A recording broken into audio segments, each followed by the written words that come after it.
Last Thursday, Kenya's Minister for East African Affairs, Betty Maina, presented a budget for the East African Community for the financial year 2022-2023. It is $91 million.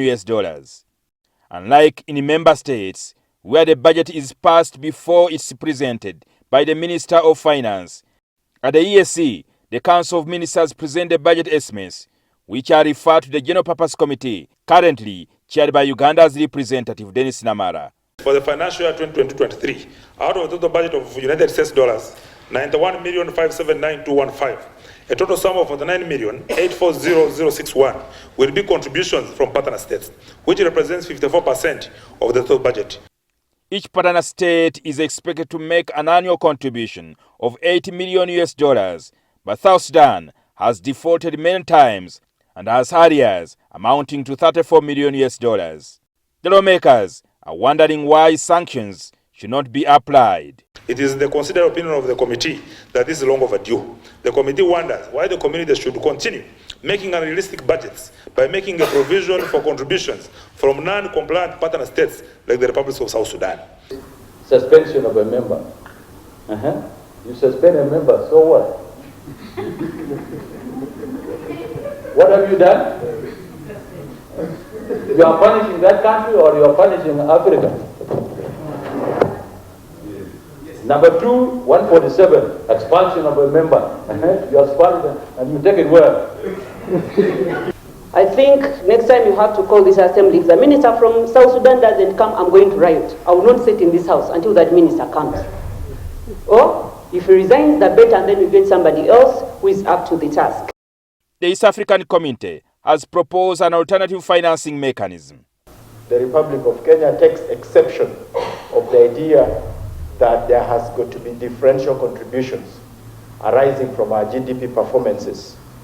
And they think that if we are to go by that model, then we should adopt the European Union model, where the countries that contribute the most will then have a much bigger say on matters of our regional integration. And if there is failure to implement this financing model, the MPs are proposing other alternatives. We have been saying here, why don't you take from the imports? Because most of the countries here, they are getting their goods either from Dar es Salaam or for those countries that are ready to pay straight, okay, let them. For those countries who are not able to, you get it from the imports.